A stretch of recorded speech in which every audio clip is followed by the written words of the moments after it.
You timed out great. Yeah, geez.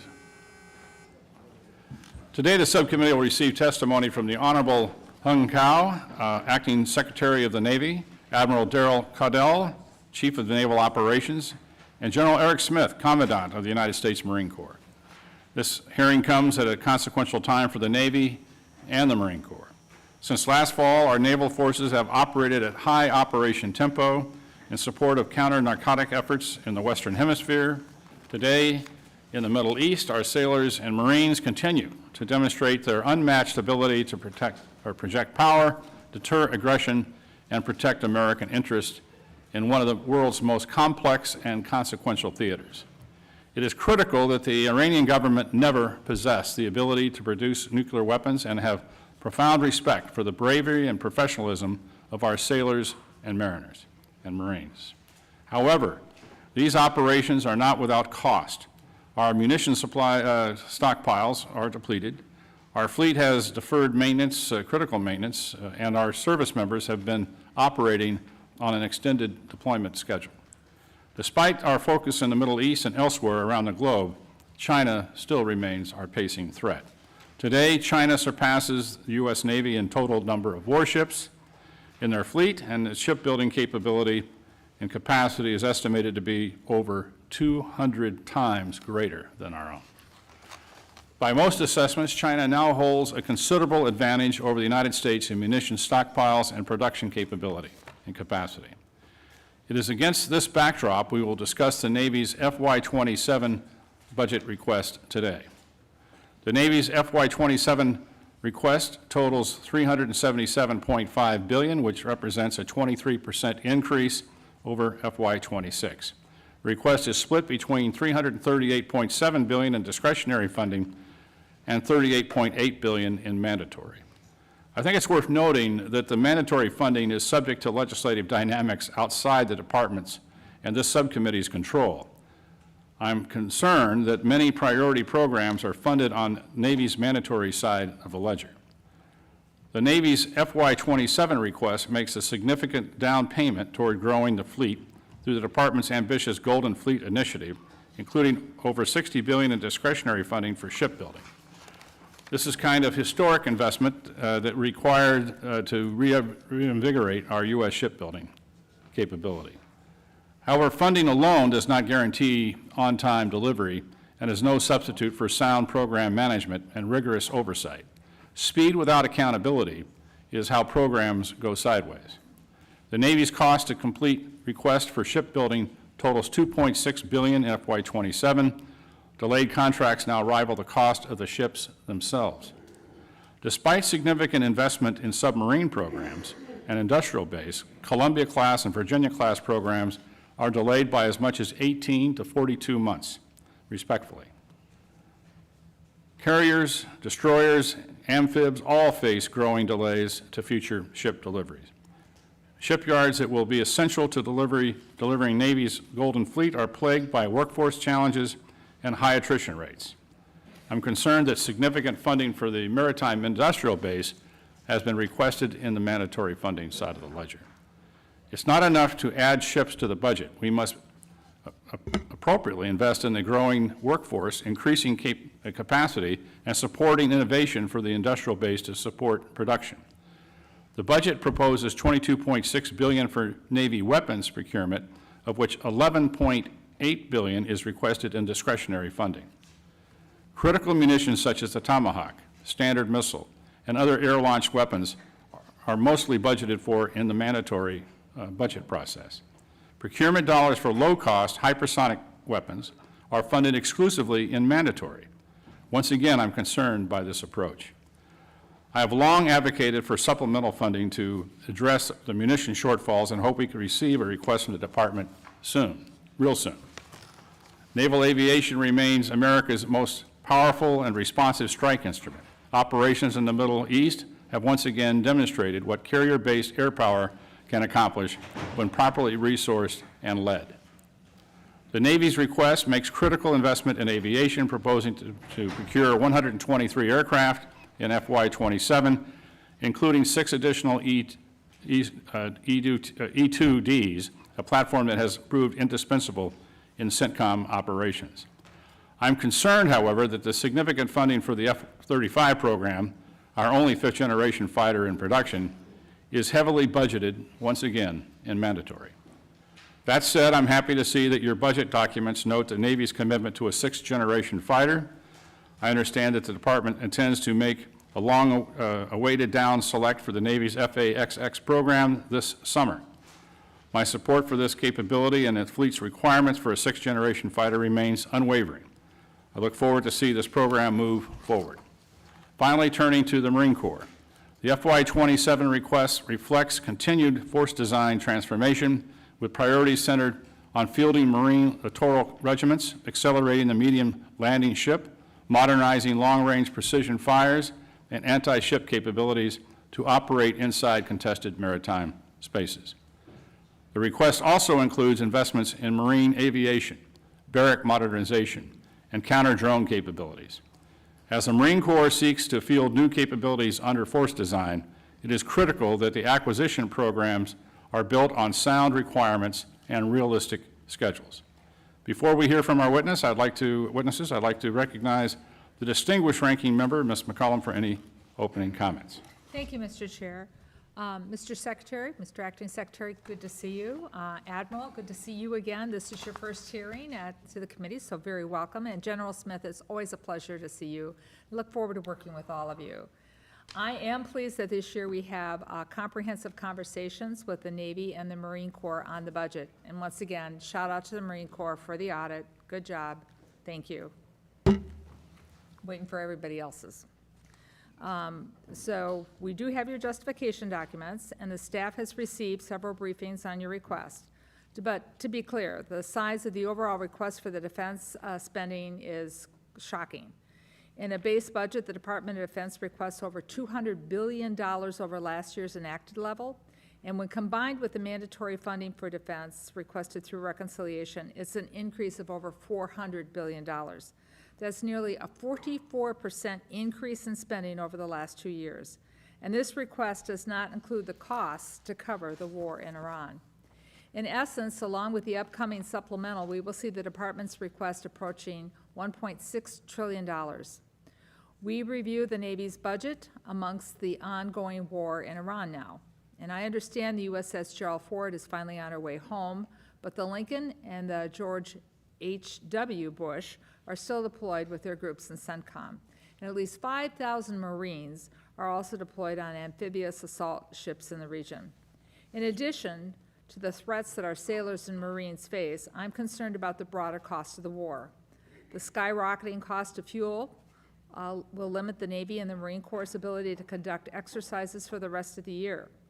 We just had a hearing with Secretary of Defense Hegseth, and we pointed out to him that the standard fuel price for the services has increased from $154 to $195 a barrel. The Department of the Navy is also facing fiscal holes in their military personnel budgets, and these holes require a reprogramming request that will leave other programs without the necessary funds for them to be successful. Clearly, this war has been very costly, and it needs to come to an end. Our Navy and Marine assets need to return home and train for the peer-to-peer threats we face. Mr. Secretary, I continue to be concerned about the ability of the Navy and the industry to provide the ships and submarines we purchase on time and, importantly, on budget. I know the administration has designated Admiral Gutthar to oversight the first submarine director, reporting portfolio manager, but as secretary, this challenge now falls to you, and I look forward to hearing for your plans on this subject. I'd also like to understand better the request for the guided missile battleship. $16 billion for the first ship and approximately $43 billion for a total of 3 ships over the next 5 years. That's another extraordinary cost for the Navy, and frankly, it seems unaffordable. With this year's almost, as I said, $6 trillion budget, it's a high water mark for the next few years. But in the next year, we will also have another pay raise for the troops, which they deserve. But I want to add that I hopefully hope that there's a pay raise for civilian personnel, which also deserve increased costs for their inflation and possibly fuel that they and their families are facing. You can see that costs for personnel, exercises and maintenance do not decrease. Large procurement bills for the Navy cannot come at the cost of the health and safety of our personnel. Mr. Secretary, I know that health and safety of sailors and Marines under your watch is important to you, and I know that you're going to prioritize it. So once again, I look forward to working with you all to ensure that everyone has what they need to execute their mission successfully and return home safely. Again, welcome you all to the committee. I look forward to your testimony. I yield back, Mr. Chair. Thank you. Thank you, gentlelady. Gentlemen, your full written testimony will be placed on the record. Please give a brief summary of your statements. Secretary Cow, the floor is yours. Good afternoon, Chairman Calvert, Ranking Member DeLoro, Ranking Member McCollum, ladies and gentlemen of the House Appropriations Committee. Thank you for allowing me to testify before you today. American sailors and Marines are currently on the front lines of freedom in operations to protect our republic. Lincoln and Bush Carrier Strike Groups and Tripoli Amphibious Ready Group with the 31st Marine Expeditionary Unit are in the Arabian Sea, protecting merchant ships and stopping illicit shipping by a terrorist regime. Destroyers Arleigh Burke, Bulkley, Oscar Austin, and Gonzalez are protecting our allies in the Mediterranean against cruise missile attacks from Iran.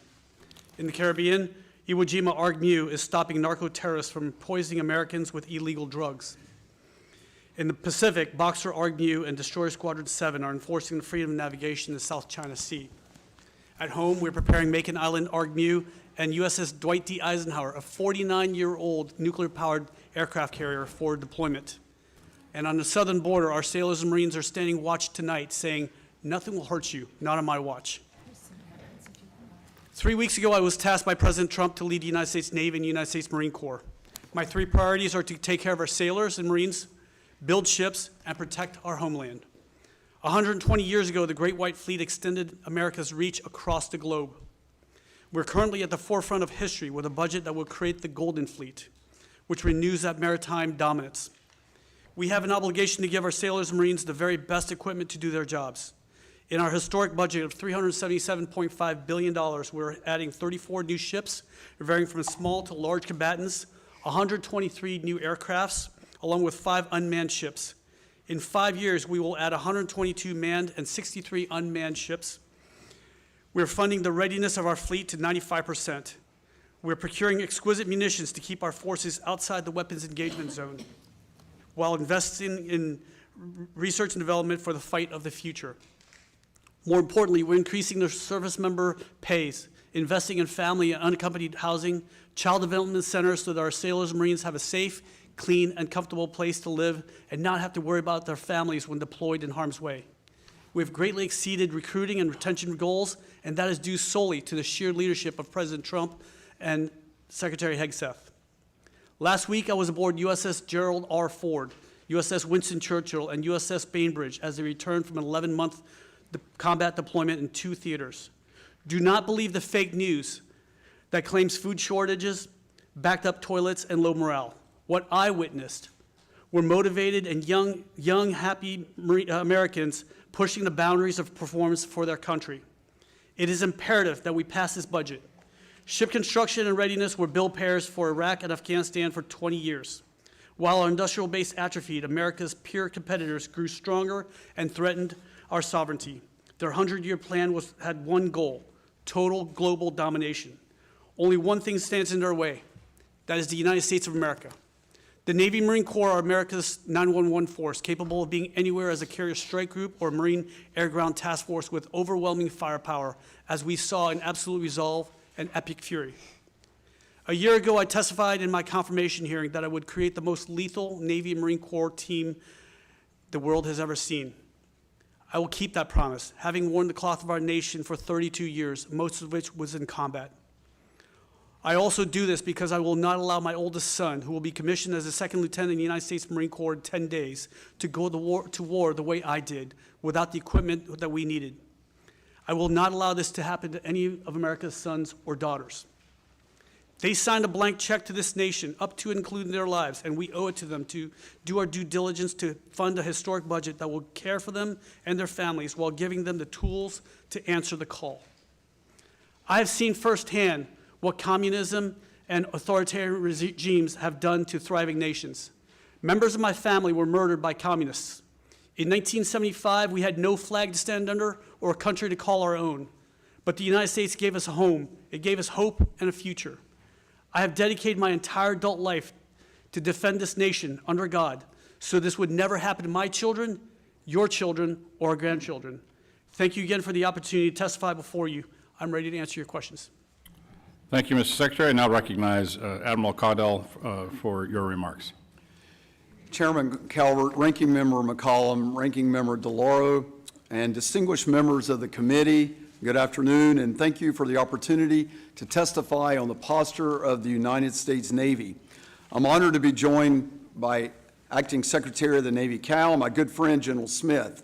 We appreciate the committee's steadfast support for our sailors, Marines, civilian workforce, and their families as well for the resources you provide to defend our nation. This past year, our Navy celebrated 250 years of America's sea power. Today, our founding fathers would scarcely recognize the modern fleet, ballistic missile submarines deterring strategic attack, nuclear-powered aircraft carriers projecting power across the globe, and an all-domain naval force delivering precision lethality at scale. And while the platforms have changed, one truth has not. The sailor remains our greatest competitive advantage and the heartbeat of our fleet. This July, on our nation's 250th birthday, our sailors will carry that legacy forward wherever our nation requires presence, power, and resolve. Since assuming the duties of Chief of Naval Operations, I have been focused on one central objective: ensuring the Navy never loses its differentiated value. In February, we released the United States Navy Fighting Instructions, which is designed to operationalize my priorities of foundry, fleet, and fight, and to provide clear guidance on how we build, generate, and employ naval combat power for conflicts we must be prepared to win. These instructions reflect a simple reality. The Navy's value lies in our ability to generate decisive combat power from the sea, with tailorable formations, sustain them forward, and deliver lethal effects across every domain at the time and place of our choosing globally.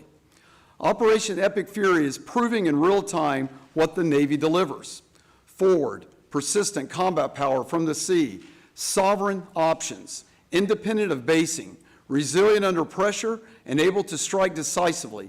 That is our differentiated value on full display.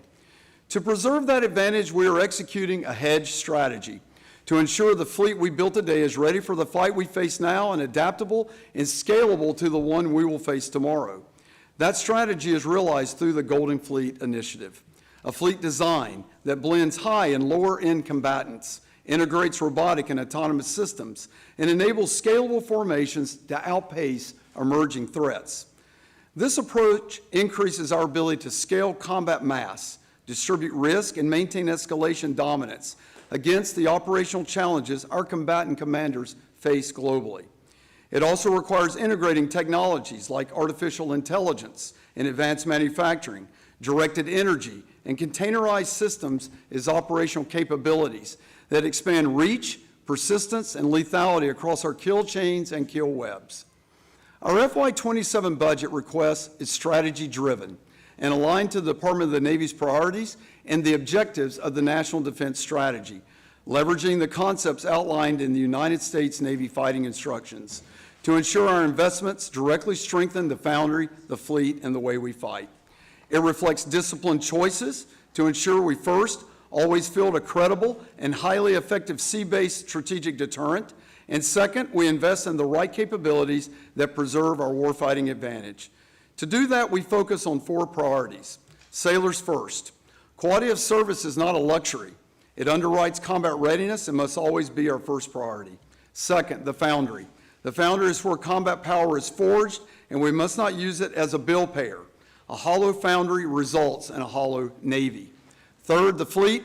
The fleet is the most flexible, decisive military instrument of national power.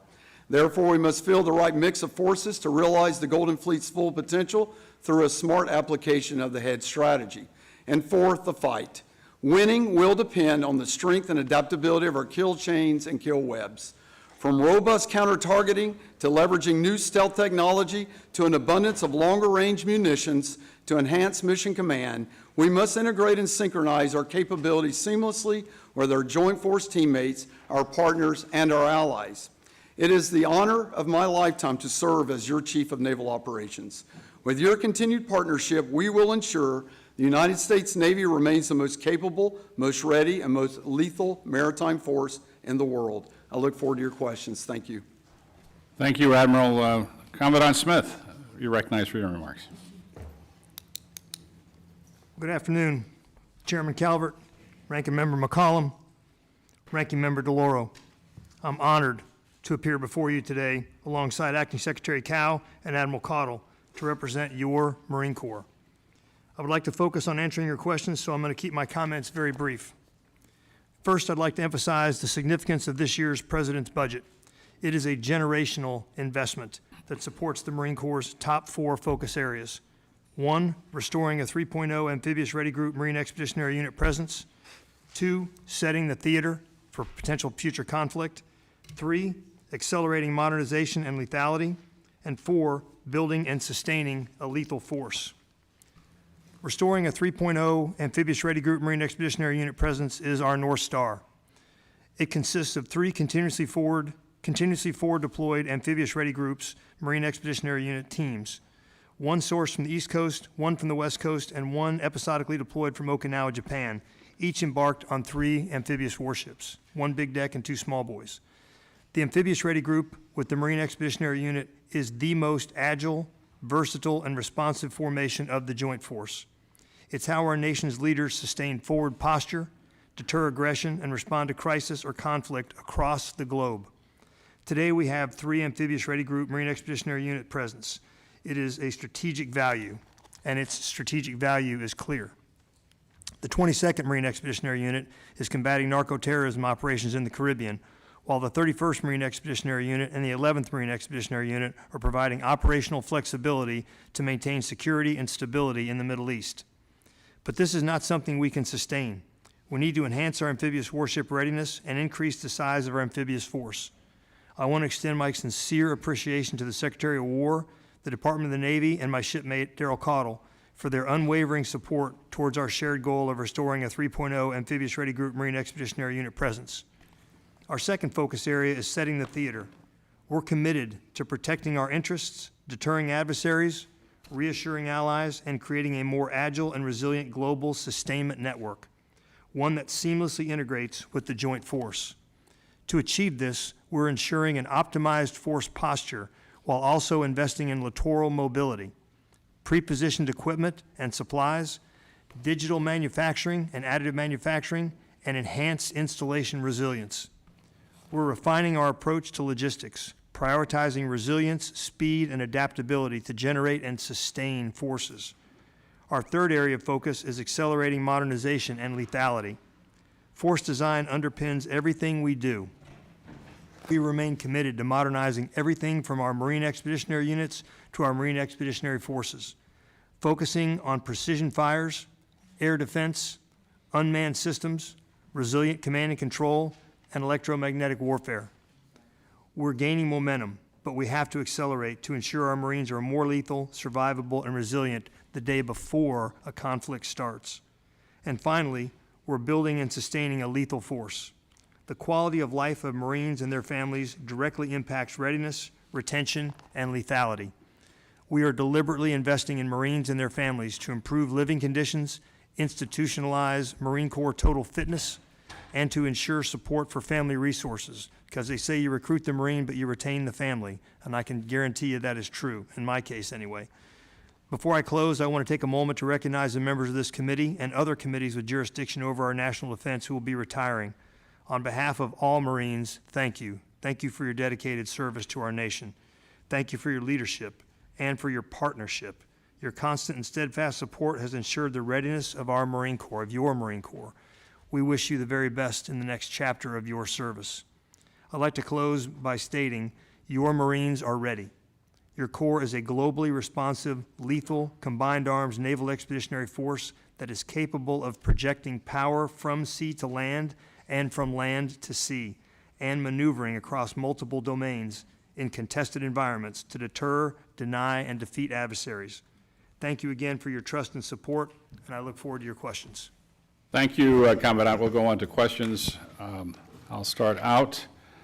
The FY27 budget request includes $38.8 billion of the Department of Navy's $377.5 billion request in mandatory funding, including 39 of the 47 requested F-35s, $1.5 billion out of $2.4 billion requested for F-35 modernization, all the radars required for the F-35 program, $2 billion out of $3 billion requested for the Tomahawk missile procurement, $3.6 billion out of $4.3 billion, or nearly 85%, requested for the Standard missile, $1.9 billion for 6 medium landing ships for the Marines, and $9.7 billion for facility sustainment, restoration, and modernization.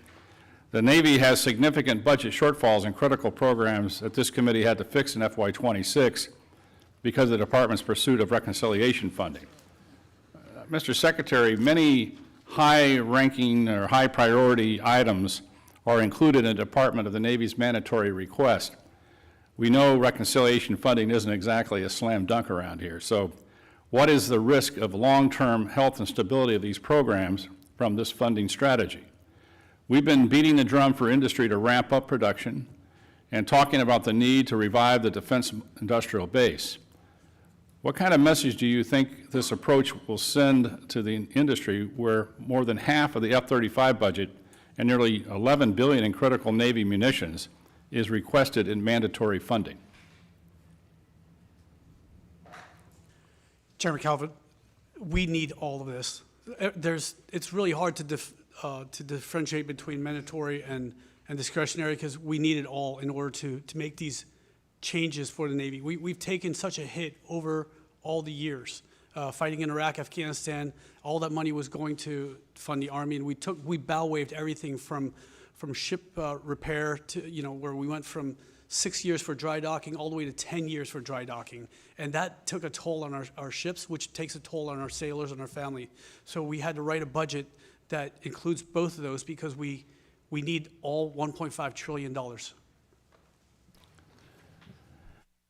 Yes, I understand that, and I haven't even got into the supplemental, which we'd love to have, but if the department needs to submit that to the committee as soon as possible, because we need to get to work on that, but because it seems the appropriations process is broken up into 3 chunks. Obviously, the baseline budgeting process, a supplemental that I understand that you guys are going to come up here with pretty soon, and lastly, the reconciliation bill.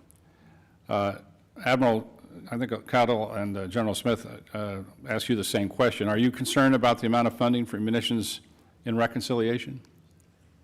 Chairman, I am concerned. I think the Acting Secretary put it well. We need both bills passed, and I think we need a supplemental as well.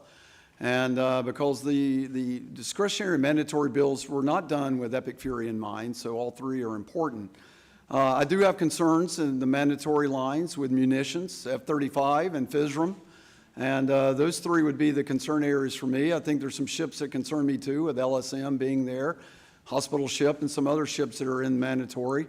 So without both being passed, I am deeply concerned. Yeah. Well, a number of us are in favor of obviously increasing the top line, and we're obviously interested in the supplemental. It's needed. We've been going through a number of conflicts of late, and I know we've eaten up a lot of our O&M accounts in order to fund this, and we need to get this done as quickly as possible. That's why we need a supplemental. Then lastly, the reconciliation part of this. And, we haven't done reconciliation part 2 yet. So we need to get through that before we get to the part 3. But the sooner you get information to us, the better that the potential outcome will be on this. With that, Ms. McCollum. Thank you, Mr. I think if I'll take a second, at our meeting, we, as a committee, made it very clear to the Secretary that doing budgeting for you for our services through reconciliation is not, it just doesn't work. The authorizers authorize it, and then there's, the Navy went through all this broken glass, as they called it last year, and then we had to go in and we had to open up our budget again and cut other things. And, you know, I know the Senate has its rules in the way that it does things, but it is not, in my opinion, sustainable or anything that I have a lot of confidence in after it passes, that it's really going to serve the needs of what you need to have done, because we have to go back in and readjust everything else that doesn't get funded because it's mandatory versus discretionary. And it needs to be built into your base. So I just want you to know that we had that very serious conversation with the Secretary of Defense. The administration has requested a total of $43 billion over future years of defense programming for its new guided missile battleship, which is part of President Trump's Golden Fleet.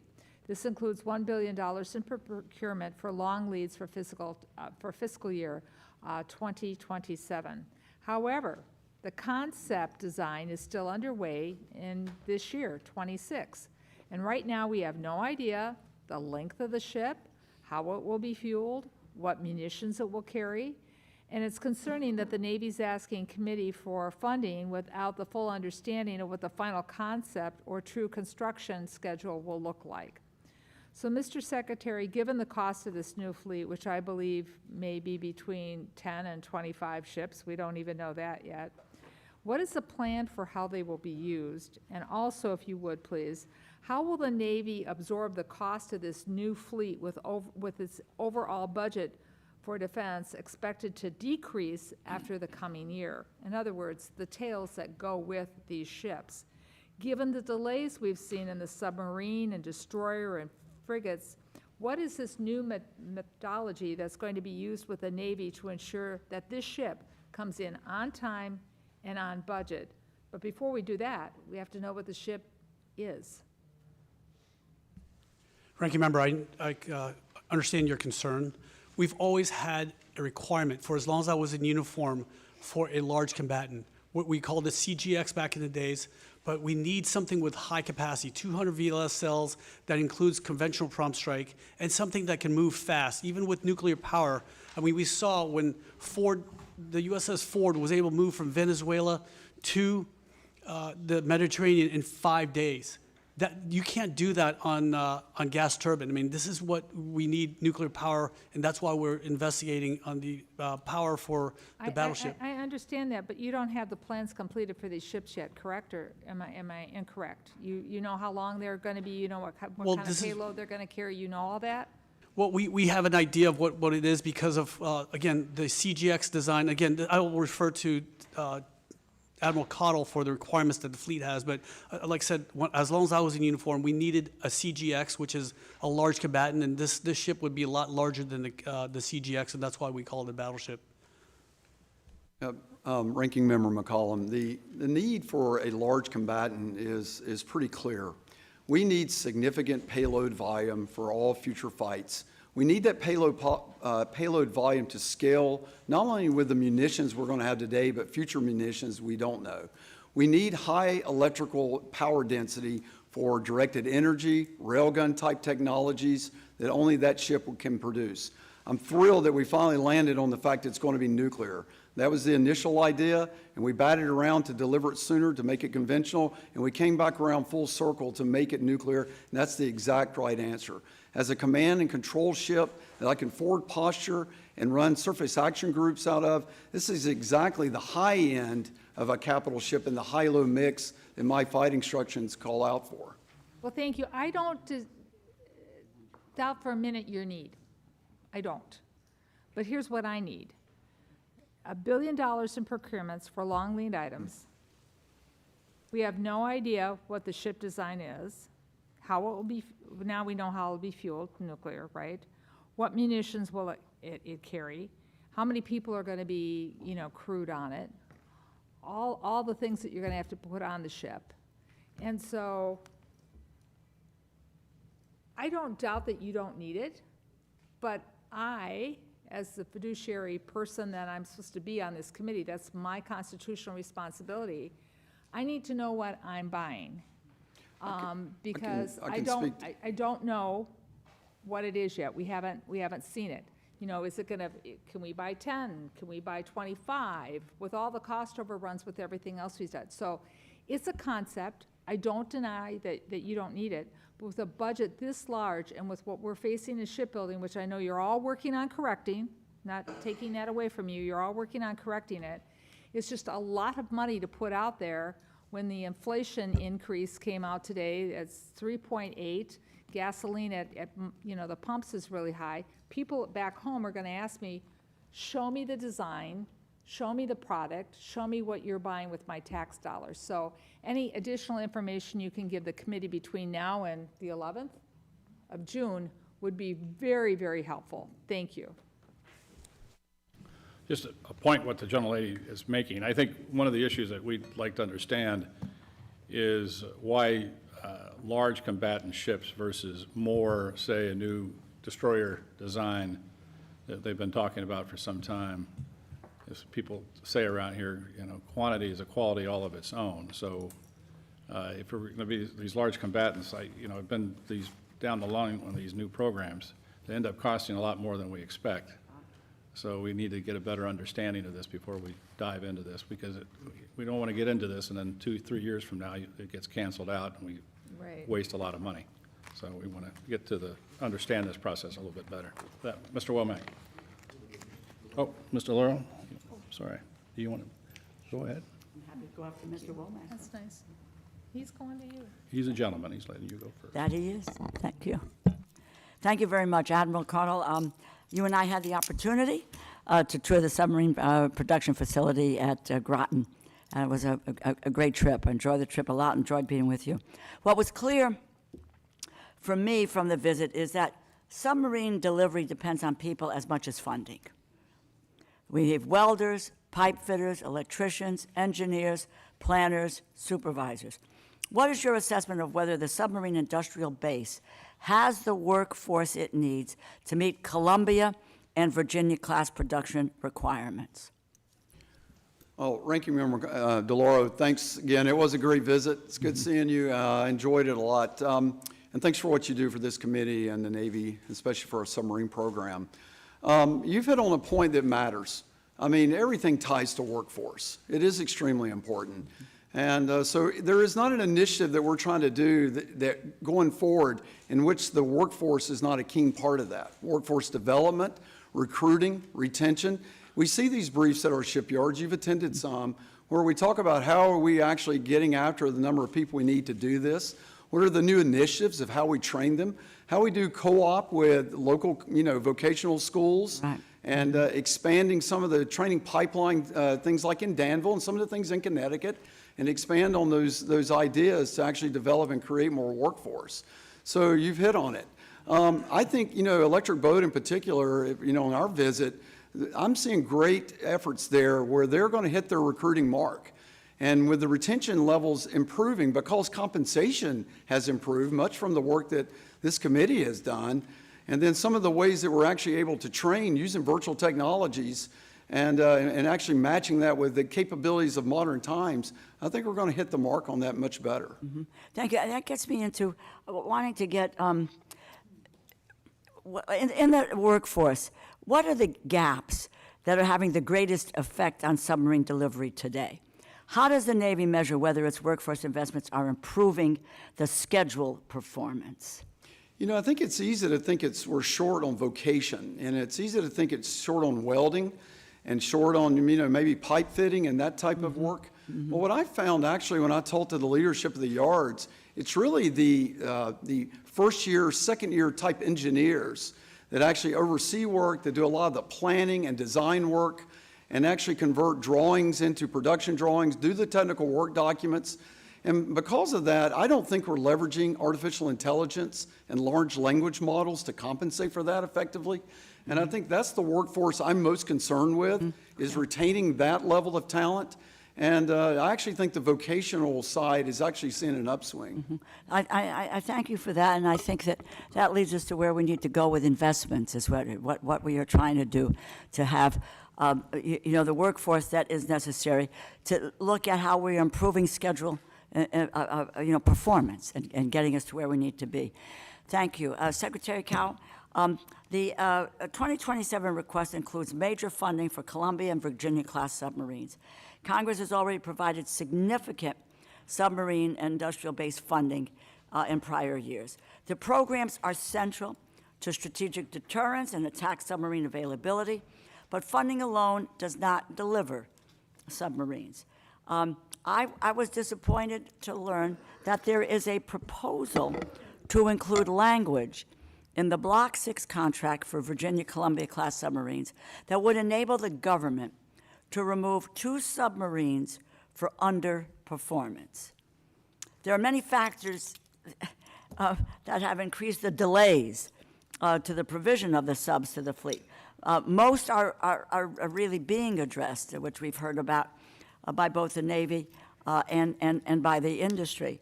Well, Mr. Secretary, how does language like the proposal stimulate the submarine industrial base and not create more delays? Ranking Member, I hear your concerns.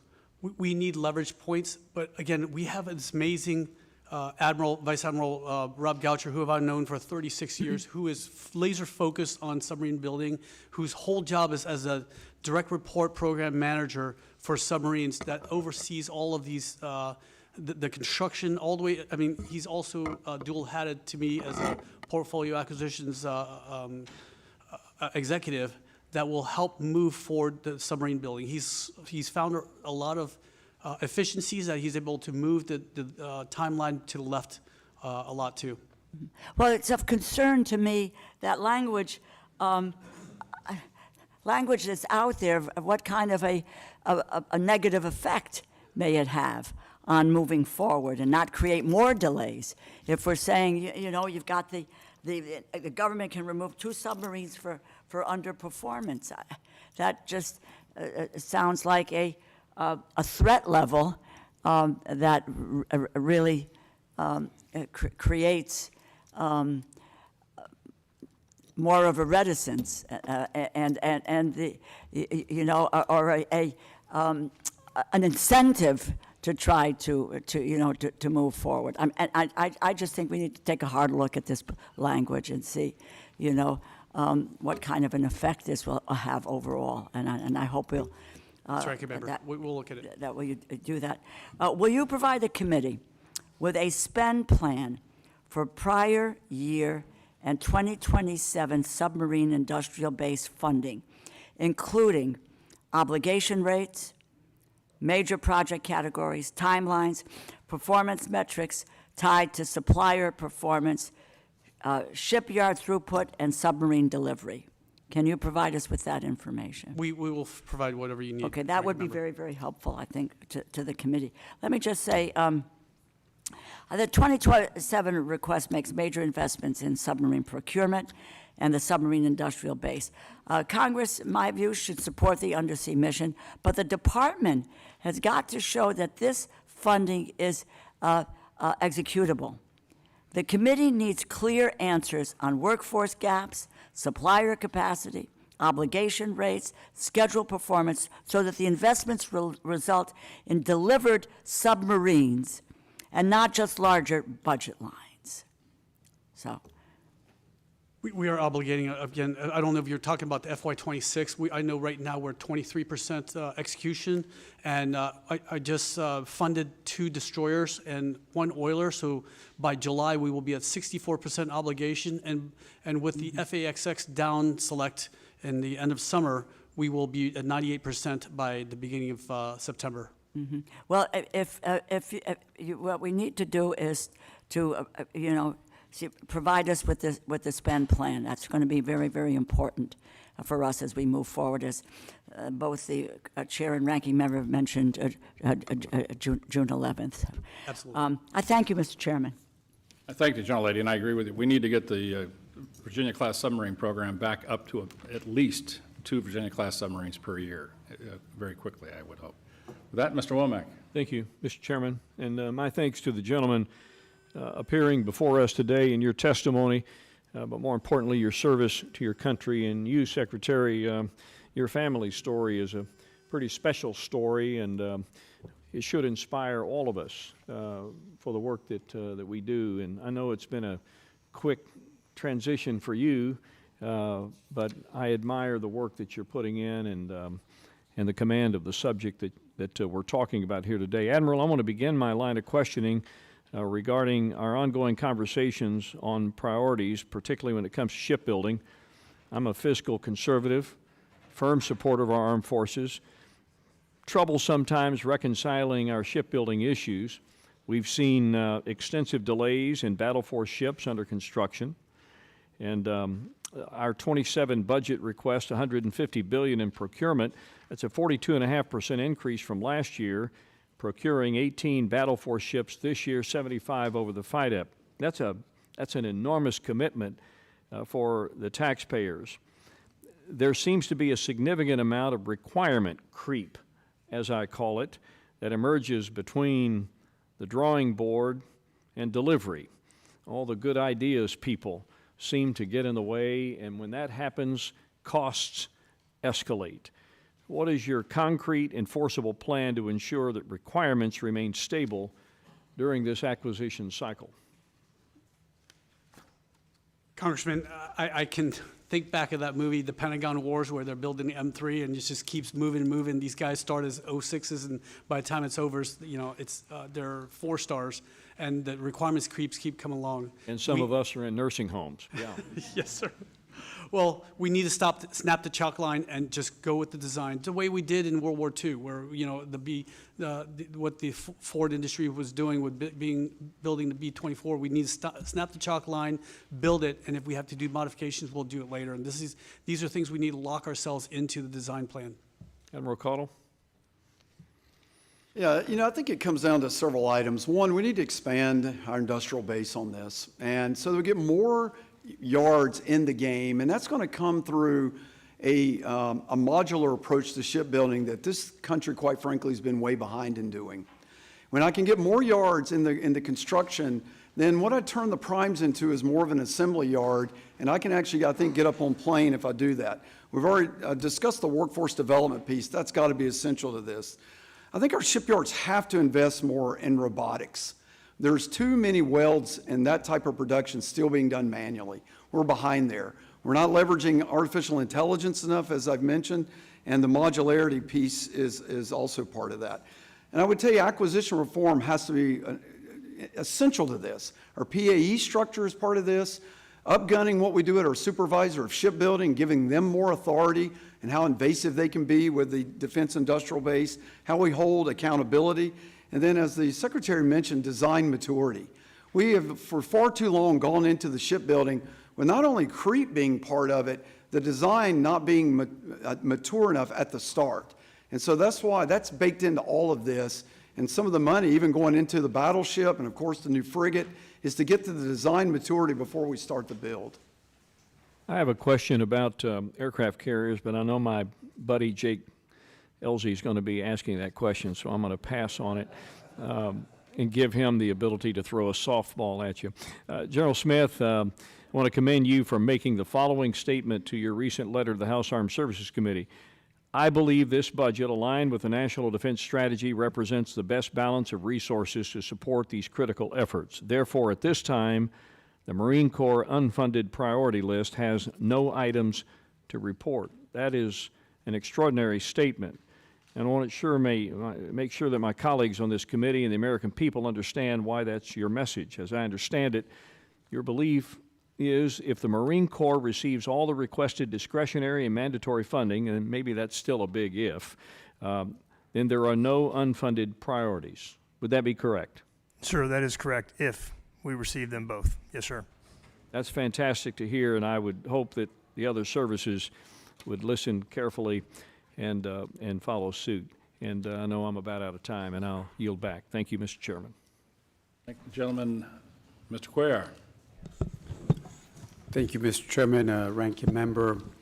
Mr. Secretary, and all of y'all, thank you for your service and your men and women that serve our country. As a student of Latin America, we've seen the presence of China growing south of the border, and it's not only economic. We're also seeing signs of a broader strategic and military posture in that region. Earlier this year, a Chinese Navy ship docked in Rio de Janeiro under the banner of a medical mission, but there were some serious questions that were raised about the scope of that visit and what it signaled. And in late 2025, China issued its third policy paper on Latin America and the Caribbean that outlined a deeper engagement across the region, including security-related areas. This concern is reflected by this committee, and we've taken certain steps on that particular area. I think just showing up is part of the game that we need to do. So my question is, what is the Navy doing to strengthen our position and push back against China's growing military presence and influence in Latin America? And how are we using military education and training programs to bring Latin American officers here to build those stronger relationships and ensure that the next generation of regional leaders see the United States as their partner of choice? And finally, how many Latin American officers are currently participating in the U.S. Navy training programs? Thank you, Congressman. That is a wonderful question because right now we have a true warrior in this Southcom. I mean, General Frank Donovan is a true hero to this country, and he's taken the down there, the Iwo Jima Amphibious Ready Group down there, and doing a lot of great things against narco-terrorism. I share your concern also, the Chinese controlling the Panama Canal for all these years, a canal that we built with American blood down there, and that is quite discerning. We have a lot of exercises, UNTAS, that's going on down there, as well as a lot of exchange programs. And I will defer to the Chief of Naval Operations and the Commandant to share with you what they do at the Naval War College and the Marine Corps University as well. Sir, I can tell you, I just attended graduation. My own son graduated barely from the Amphibious Warfare School. He didn't really graduate barely, he graduated. We have multiple South American partners. I'm a Latin American FAO. I spent 2 years living in Caracas, Venezuela, during the Chavez epic and after. So we are fully engaged in Southcom. We're fully supporting Frank Donovan in Southcom. The only thing we need is additional funding to make sure that what we do, that we actually can pay for it, because we actually have the Marines, we have the shipping to get down there to do the exercises. We can fly our V-22s down there. We are working very, very hard to do exchanges with our Latin American partners through Central and South America, and we really start with our schools. When you have an individual who you went to school with, you can pick up the phone and call them. And these individuals who are coming to us as lieutenant commanders and majors are going to grow up to be 4-stars in Latin America, and that's the real secret sauce to our schools program.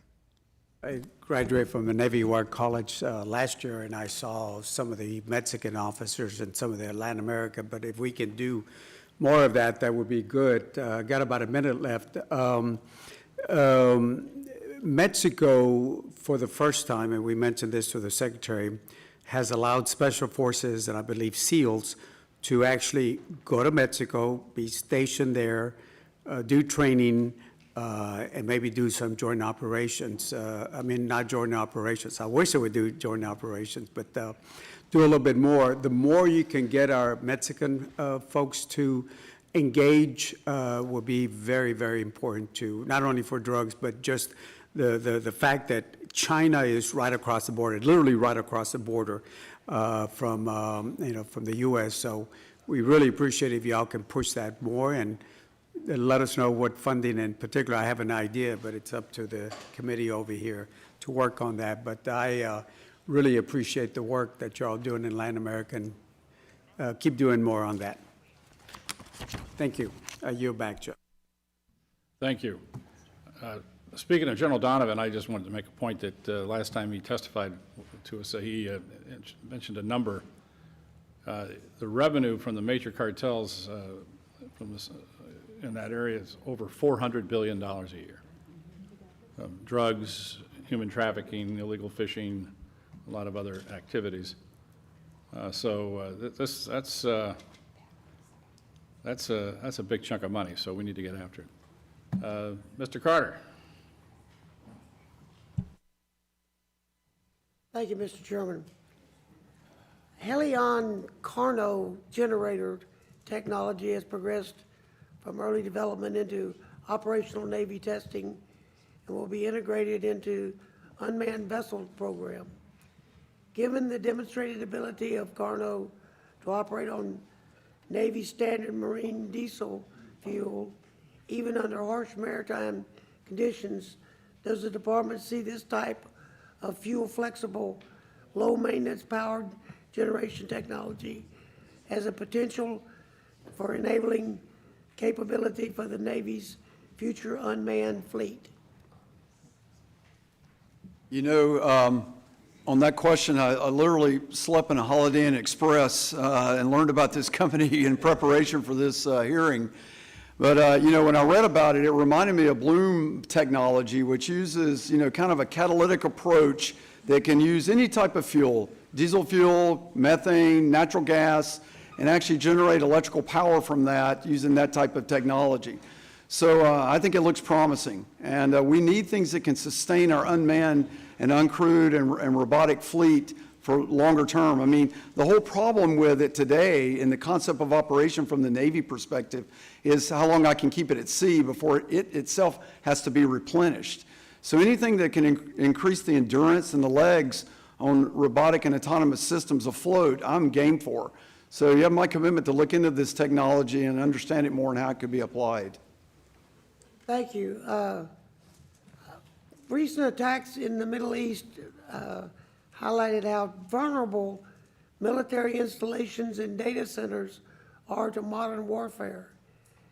As digital infrastructure becomes a frontline target, what steps is the Navy taking in FY27 to modernize and protect Tier 1 and Tier 1 data centers to ensure mission-critical operations and readiness remain resilient in the contested environment? You know, a lot. It's been a vulnerability that we have had for quite a while to get our house in order or counter UAS technologies. And so the Navy is actively, I'm very much a part of the GIATA 401 task force that's been stood up and the work to try to get a joint approach to how we do base protection.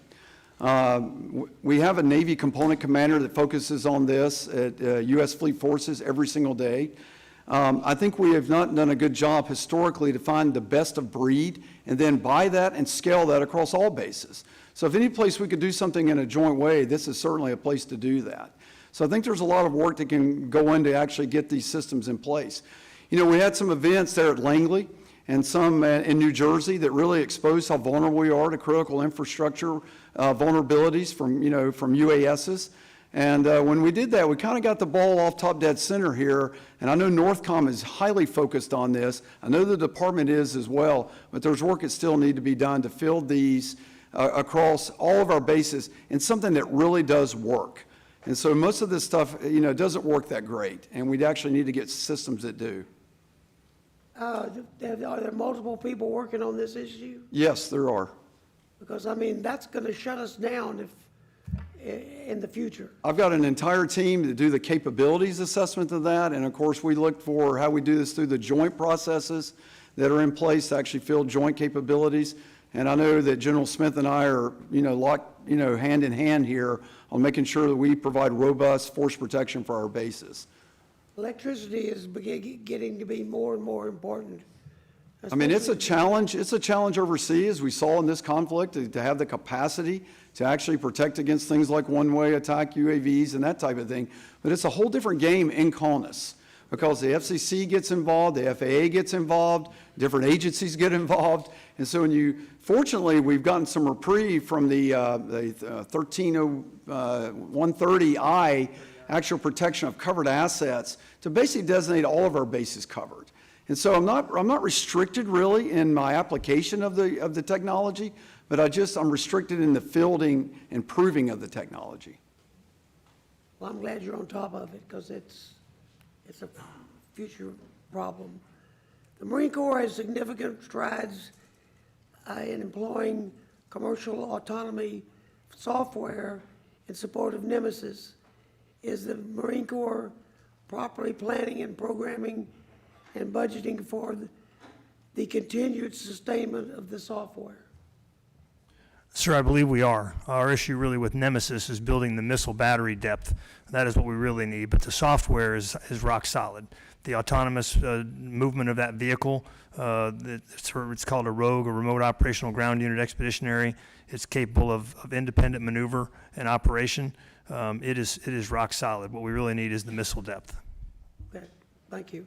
Thank you, Mr. Chairman. Thank you, gentlemen. Mr. Aguilar. Thank you, Mr. Chairman. Thank you, Ranking Member. Mr. Secretary, I wanted to talk a little bit about the cost of the war. Earlier today, Undersecretary Hurst gave us an updated figure of $29 billion, and that was the number he cited to this committee as the total cost of the operation. Can you describe within your portfolio on the Navy and Marine Corps side what the funding impacts have been within that $29 billion? Congressman, that includes obviously operation maintenance of our ships out there and aircraft, as well as munitions that we've expended during this operation. But again, these are numbers that OSW has been keeping tally on in order to give this committee a very strong supplemental request.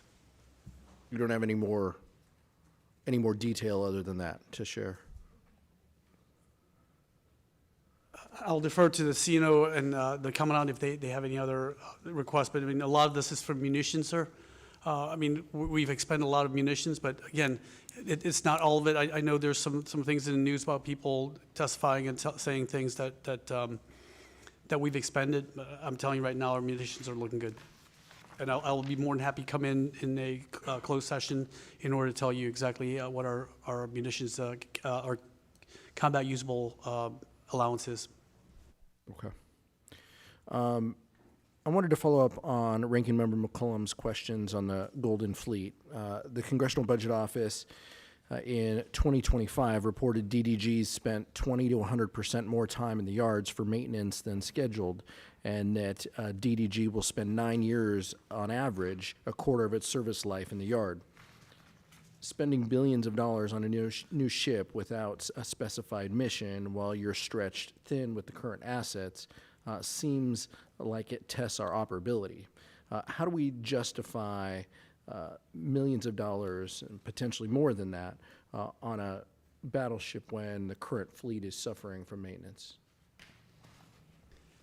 Congressman, as we said before, a lot of the maintenance was bow waved during the wars in Iraq, Afghanistan, and we're just now catching up. A lot of these ships should not be in the yards for as long as they have been. However, without the dry docking they needed, moving out from 6 years to 10 years had a huge impact on us. But this Golden Fleet doesn't, this includes smaller ships like the frigates that we need, because right now we have destroyers going out there doing counter-drug ops. That's like having a brain surgeon, suturing up your wounds or something like that. We don't need that, and the destroyer has a very specific mission. That's why we have a mix between low and high end ships, as well as autonomous vessels for these missions as well. If it's, how will the extended deployments that we're seeing affect the future maintenance schedules for these ships? For every 30 days that a ship is extended on deployment, it adds 6% of maintenance. So over five months extra would add 30% for maintenance. What would that mean for something like the Ford, that, given the mission set that you mentioned earlier? Again, that would add 30% more for the maintenance. And again, we are working to have a dry dock that would be able to bring in the Ford also. I mean, it's a much larger and heavier ship as well.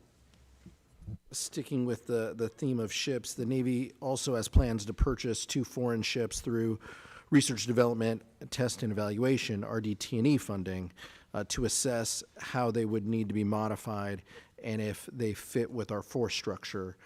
How long do you expect testing to take, and can you explain some of the rationale behind using RDT&E money to accomplish this?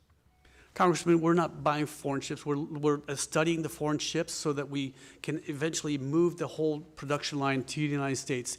The Korean shipyards and the Japanese shipyards, all these foreign shipyards have been able to develop warships very quickly in about 2 years, whereas our shipyards are taking 6 to 8 years. So we're trying to bring American workers over there to learn how their techniques and their procedures and see how we can expedite our building of ships. I mean, right now we have 80 ships on contract, 59 are in production right now, and we're not moving any faster than we were before.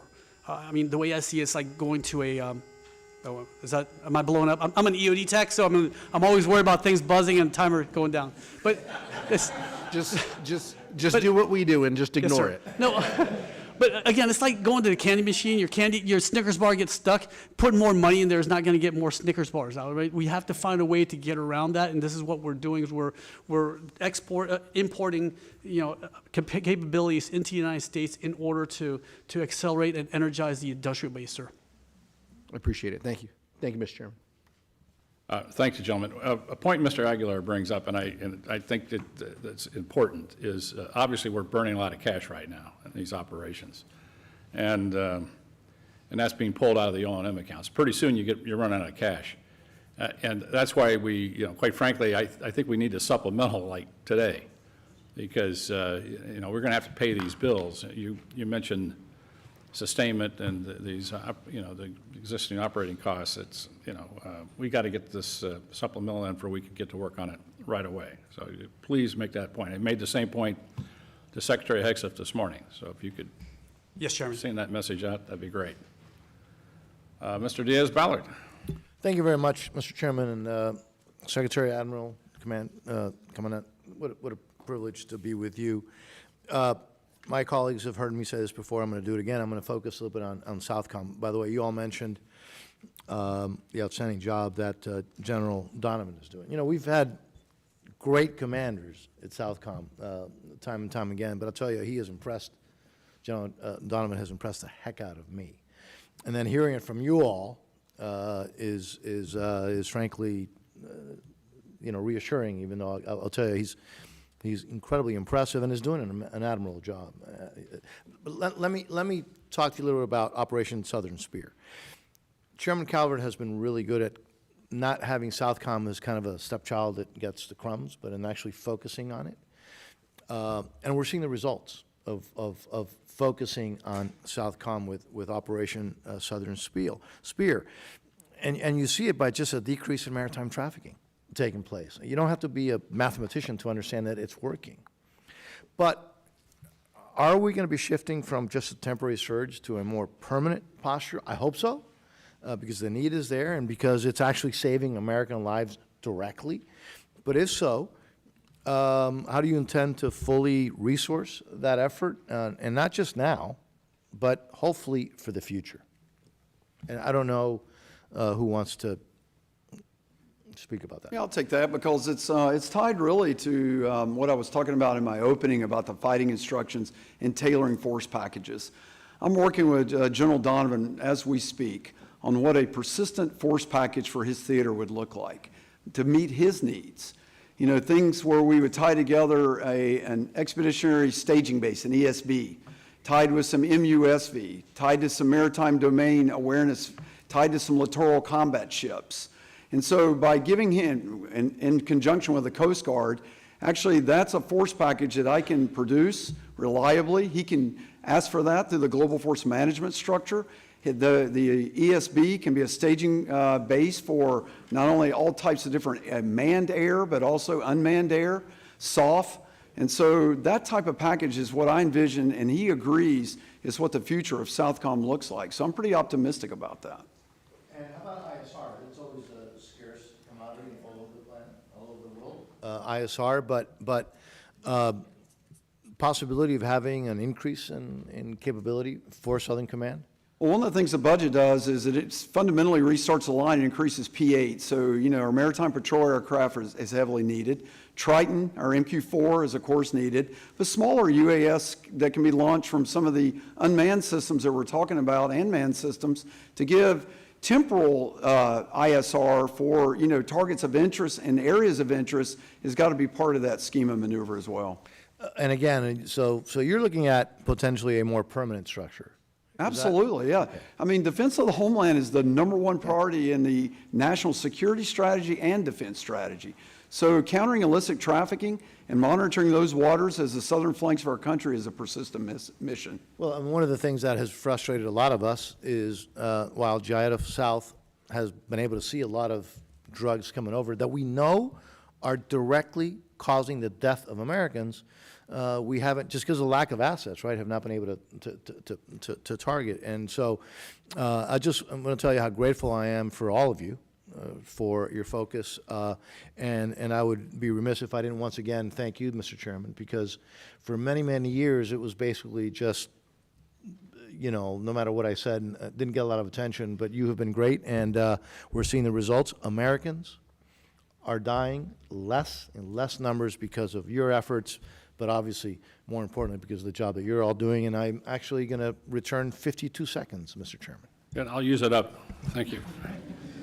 You mentioned ESBs, Admiral, and I'm just happy with that, not just because they're built in San Diego by NASCO, a great shipyard, but I understand you have 2 of them parked right now because crew problems, and we got to get more sailors and get that out to General Donovan as soon as possible. Can you commit to the committee that these ESBs that we've spent a lot of money on building, that you'll get them out? I know that AFRICOM would like to have an ESB in Africa right now. So we built them, let's use them. Yes, Chairman, you have my full commitment on that across all MSC fleet ships. Mr. Case. Thank you, Chair. For all of you and for your colleagues in the other services and for Secretary Higseth, I'm having a heck of a time trying to figure out why you allocate between mandatory and discretionary throughout your budget in all of the services. And this is obviously important because there are 2 separate means of funding, and you've heard the concerns of Congress already about the utilization of mandatory over time. And I can't figure out why you're putting certain things in some buckets and not putting them in other buckets, and why it seems to differ between the services. So to give you an example, this morning Secretary Higseth and his team testified, and I'm just going to stick with procurement because I think we all agree that's really, really a critical part of the budget, both mandatory and discretionary. So this morning the testimony was that in procurement about 36% is my recollection in the DOD writ large was in the mandatory bucket for the FY27 budget, and yet your bucket for Navy has that at 16%. So obviously other services are disproportionately in the other side, in the mandatory. Then you get down into the details of your budget as to what's over on the mandatory side. I'm just looking at Navy here. Aircraft, 22% in mandatory. Weapons, 48% in mandatory. Ammunition, Navy, and Marines, negligible, actually at 0. Shipbuilding at 9%. I have no idea what that means. Does that mean a prioritization of those areas? Does that mean, why are you putting, and I'll just go to you, Admiral, because these are your numbers. Why are you putting stuff in some buckets and putting them in other? I mean, who's making that decision, and why are you making that decision? Well, as I know you know, as a service chief, that it's my job to lay out the requirements for the capabilities we need to fill the best Navy possible. The design of how that occurs and the 2 types of budgets, the discretionary and the mandatory, is not really a call that I make. Now, I am in the discussion. Who's making it? Who's making it? Well, You're just saying what you need, and somebody is deciding, I'm going to put this in mandatory, I'm going to put it in discretionary, but I don't know what their rules of engagement are in terms of what they're doing. Is it a political? I mean, Secretary Higseth was very, very candid this morning about why reconciliation was important, and it was all about the politics, not about the substance, not about the policy, the politics of how to pass Well, Congress. that's not the case for me. I'm happy to have a $1.5 trillion discretionary bill. So, but. Mr. Calvert is happy to hear you say Yeah. that, because that's where. I mean, that's where he- well, so that's as a what- service but the- chief, I just need the whole bill funded, and the scheme and the actual method by which those things is collaborative, but finally, the OMB makes the final call on that, not the Department of the Navy. But you don't know what you don't know why OMB is putting certain No, things. sir, I don't. Okay, And fine. I've tried to articulate the risk if it does not get funded, what that risk So is. I understand that. It's just that you're asking us to fund things in two different buckets that we're uncomfortable doing. So I'm trying to extract from that what that means. Is it a prioritization? Is it a political approach where you think some things are better funded politically through reconciliation versus discretionary? Anyway, I'm just going to let the question hang and go to General Smith somewhat, because you have a different approach. If I'm not mistaken, the Marines in your line items have virtually nothing in reconciliation. You haven't gone into the reconciliation bucket very much. I mean, you got some in O&M, if I have that correct.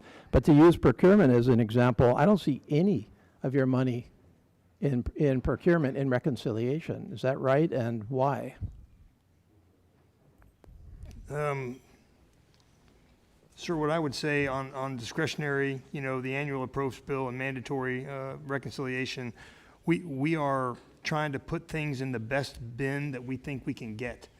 We're trying to put them in the best bin that we think will be passed by this body.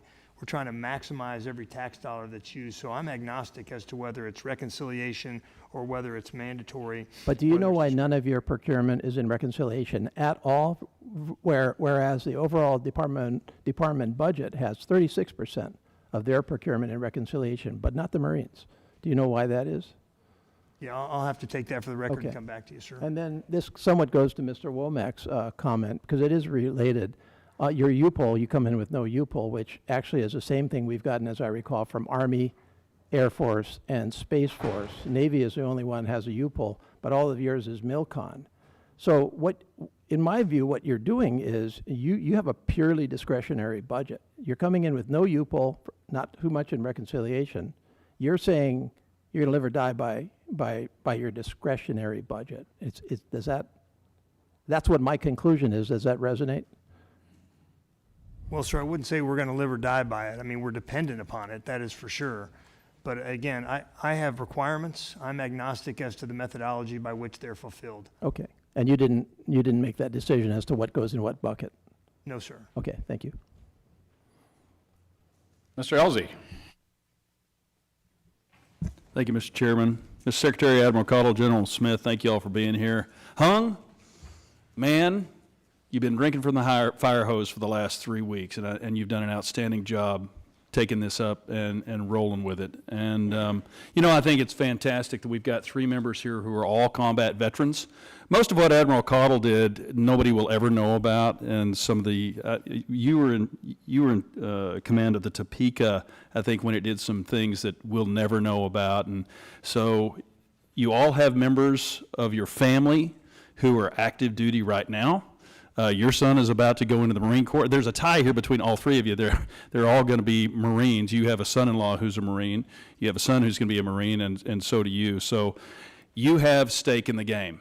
And so I just want, for anybody listening, everybody on this committee knows that, but for anybody who might be watching this, wondering what the 4 stars care about, you have a personal vested interest in the success of what we're doing with this $1.5 trillion, because it depends on you. That is not without precedent in history, of 4 stars, 3 stars, and the like, who have young family members in the military. So I know you've put a lot of thought to this.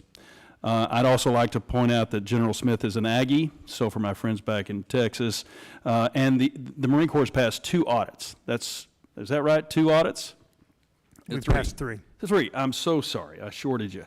So anyway, you guys are a phenomenal team, and it's fun to watch you. Today, with the Strait of Hormuz closed, many of my fellow Americans are learning the importance of the Navy, again, and its fleet of aircraft carriers. You really couldn't enforce a blockade with with autonomous platforms. You're going to need H-60s. Oh, Rosa's gone. You're going to need H-60s. You're going to need F-18s. I wish I could have been in the debrief on the carrier when that F-18 pilot came in and showed the tape of him strafing a rudder. That, my friends, is real professionalism. Whoever got to do that, awesome.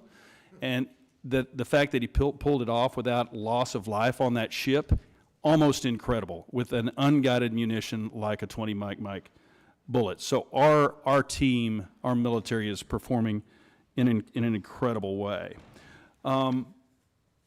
The aircraft carriers, we have 4 that are ready. So I'd also like to point out for those listening, we have 11 aircraft carriers. We're funded for 11 aircraft carriers. 4 of them are up and running. And one of them, we just doubled its deployment. That's going to be a real cost. And Pete, I'm really glad you asked that question about what it does to a carrier when it extends 6 months, because it's a real cost.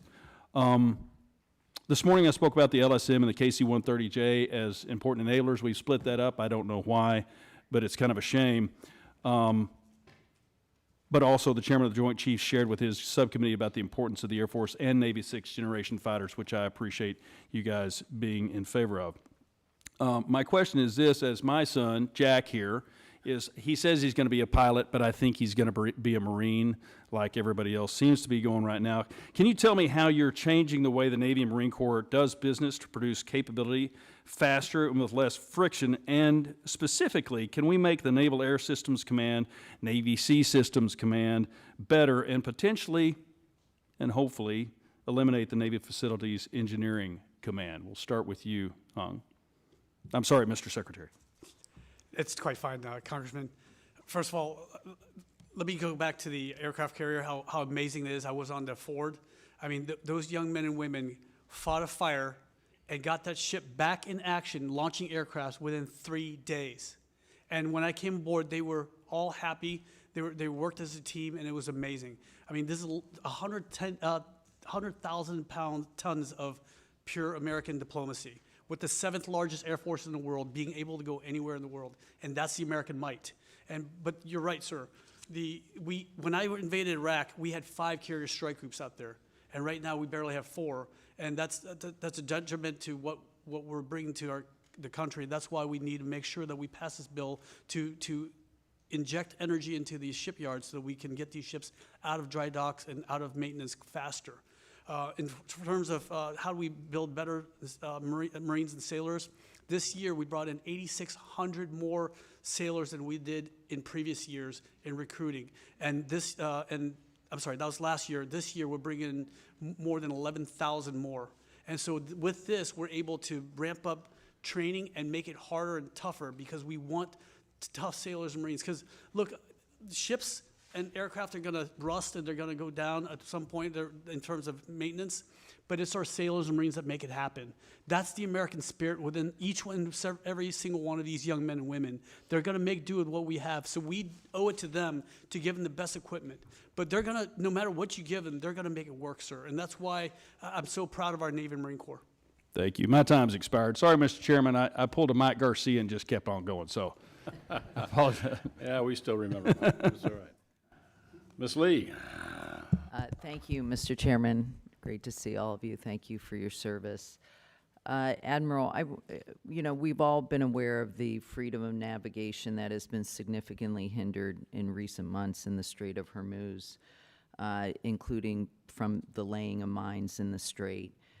Congress and the American people have not been given a clear indication of the extent of Iran's mining activities and the ability of the United States to deal with this.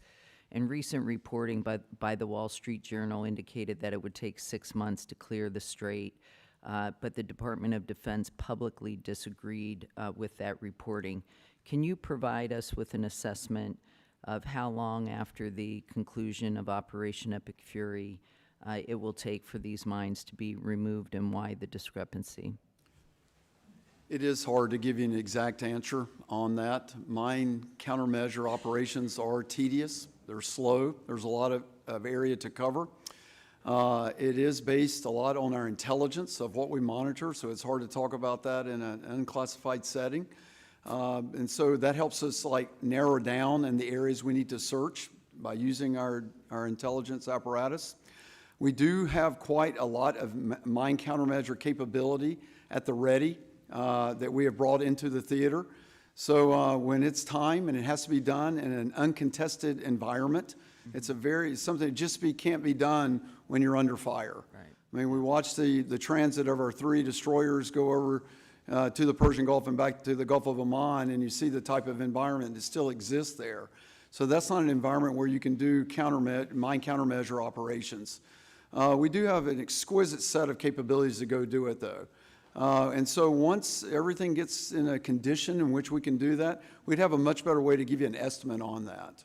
Okay, thank you. I'm not trying to skirt it, it's just No, a no, very yeah, no, complex that's- question. That's understandable. And Thank you. it's an important question. I want to talk about lithium battery research. As you know, has the potential for great benefits to the Navy, including supporting high energy applications, directed energy weapons, long duration, et cetera. But there's obviously concerns about potential fires on board ships and submarines caused by thermal runway, poor performance, low temperature, and apparently have slowed the adoption of these batteries. The budget request does not include a request for funding for continued research into the development of high-performance, safe lithium batteries. And I just was curious why. Is there a shift away or change of priorities, and what's the plan with respect to that? You know, that omission is not something that, I could speak to because of the level of detail that's at. I do value research and development on materials science, of course on battery technology and the endurance of batteries. We've come a long way on some of our initial learning of why these fires occurred in some of our instantiations from unmanned vessels and manned vessels on using lithium. Technology on how you decouple those cells and shunt some of those grounds to different paths to keep it from going high order and getting very hot. We've made great strides in that. A lot of that due, quite frankly, to Tesla and other companies like that have figured this out from the commercial sector. So I do need to look into what we are doing to ensure that we're promoting the longevity of lithium batteries, since that's at the heart of almost everything I do in unmanned space. Absolutely. Thank you. Secretary Cow and General Smith, I want to make sure I have some time. We have made great strides in trying to understand the physical and cognitive effects of blast, overpressure exposure. I'm worried that much of the attention has been on measuring impacts on land or in the air, with less attention placed underwater. And I know, Secretary, you can speak personally to this, as you've had careers worthy of that experience. For our Navy technicians who are operating underwater, what are we doing to ensure that we're protecting our service members from overpressure, blast overpressure? Congresswoman, again, we usually don't have the divers in the water when we're blowing things up. They're out of the water. But again, we are measuring their cognitive skills before they go into training, so that we have a baseline, and so we can monitor them over their entire careers. Now, I'd love to come discuss with you also the mine countermeasures, since this is what I used to do for a living, when you have an opportunity, ma'am. Great, thank you. With that, I yield. Thank you, gentlelady. Mr. Fleischman. Thank you, Mr. Chairman. Mr. Secretary, General, Admiral, I'm awestruck by the way that you have conducted yourself today. Thank you. This committee, there's Republicans and Democrats, we're all Americans, and you all make us proud every day. Thank you.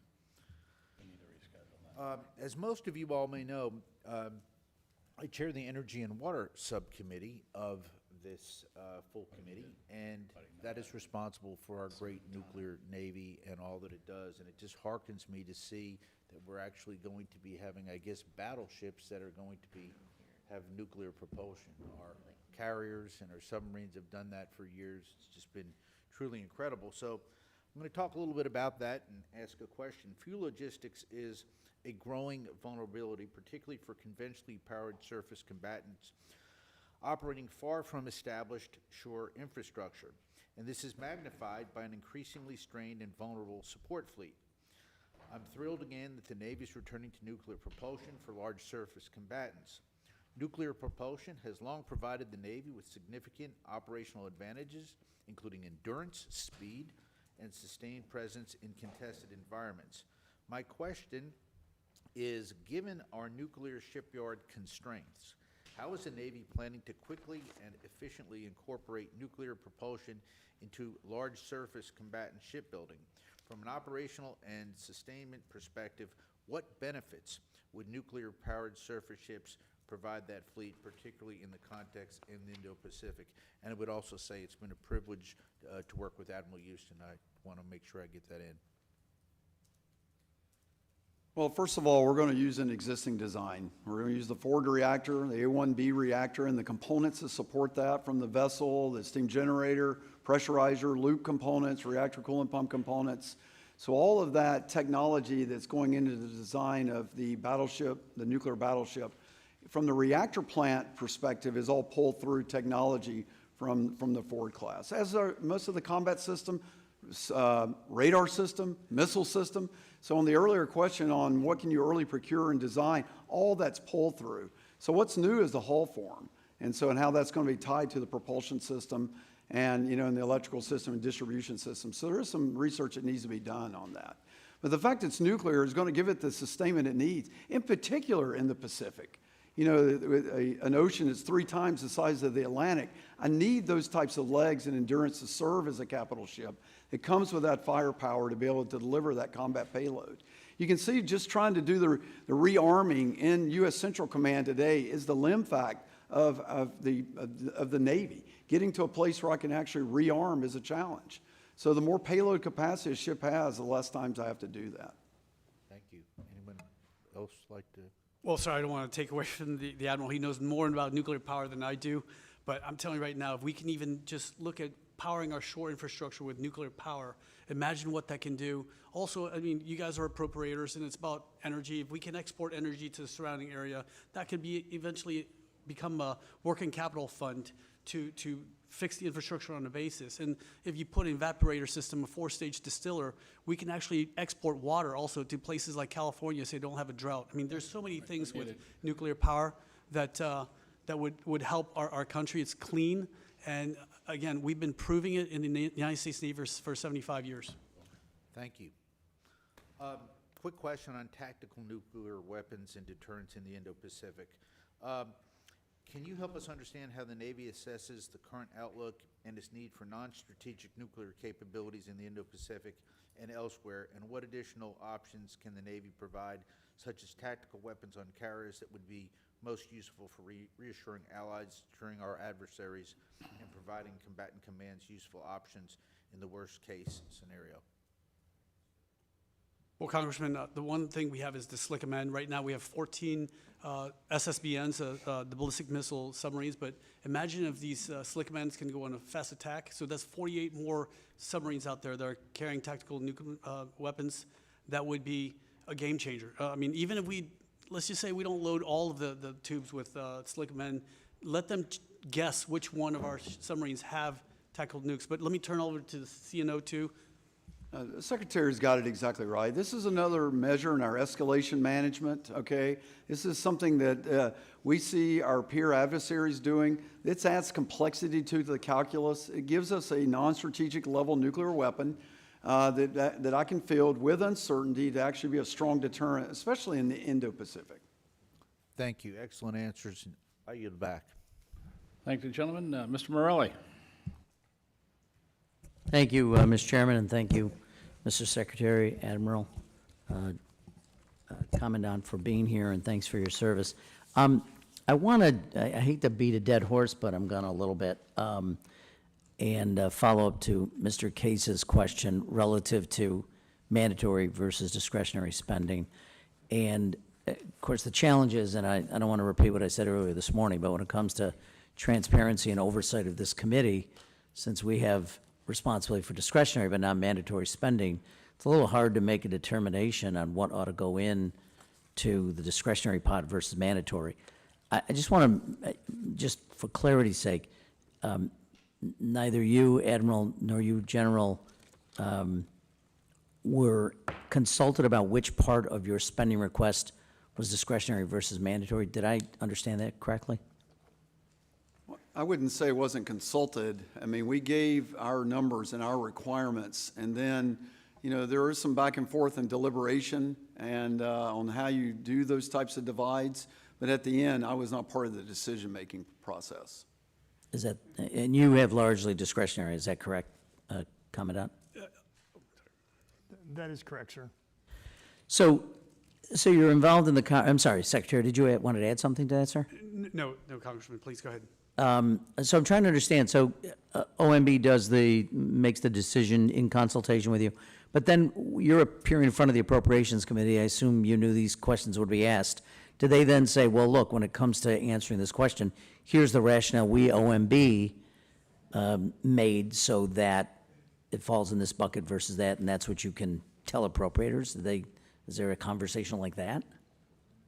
No, not with me. No, there's no conversation like that. As a service chief, I look at the totality of the total budget, and that's the only way I can look at it. I'm not trying to have some scheme that, from my perspective, that makes something in one bucket or the other more appealing. Yeah, and I think I'll do it as in the totality, sir. Yes, sir, no, I understand that. Thank you. I do think we're trying to understand it, at least I'm trying to understand it. I don't know about other folks, why it's in one bucket versus another. And respectfully, I'd love to have the director of OMB then here to explain to us what is and what isn't in it, because you can understand if something doesn't get funded on the mandatory side, and we left it out of the discretionary side, and I'm not sure which order these are going in, it's really difficult to do this and to do our job as congressional oversight and appropriators into what you're asking for. So I would just ask you to, I don't know who I'm asking it to. Mr. Chairman, perhaps you could ask him, maybe OMB would be more receptive to your question about this, but it is frustrating to say the least. In any case, I wanted to just ask also, this is perhaps a little bit follow-up about the Golden Fleet, and do you have a sense of how many now BBGN in that program, how many ships you intend to build? I've heard different ranges. Can you, Admiral, tell me what you think on the drawing board, or what the expectation, or Secretary? Well, the initial thought was at a minimum 10.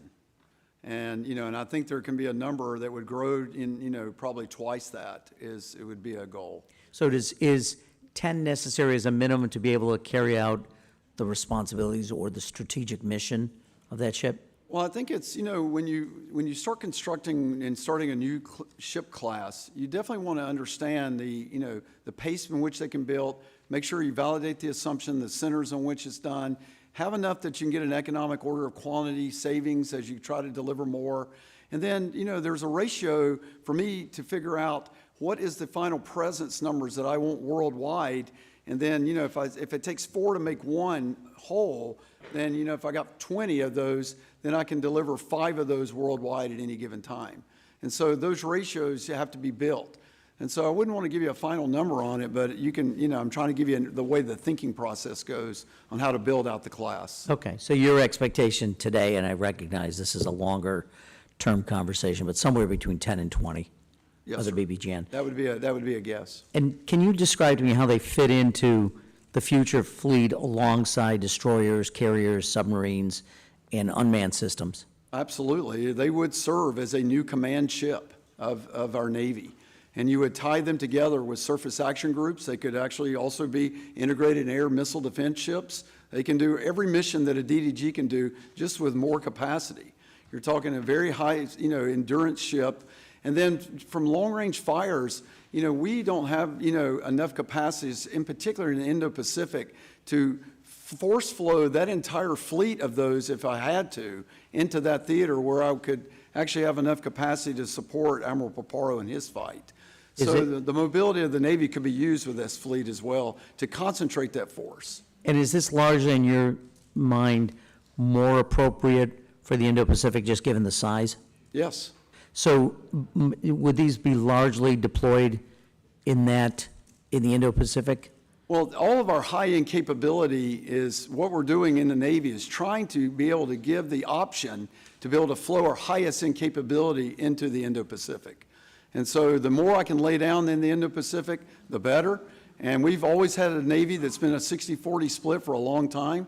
And so, yes, the goal here is in the pressing threat of China that I would be able to actually put the most capability in that theater and then take risk in other theaters, and that's what the hedge strategy is all about. Thank you, gentlemen. I think. I'm sorry, have I exceeded my time? Oh, I apologize. I yield back. Mr. Admiral. Oh, yeah. Good try. Thank you, Mr. Chairman. Thanks, everybody, for being here today. Mr. Secretary, congratulations on your new job as Acting Secretary.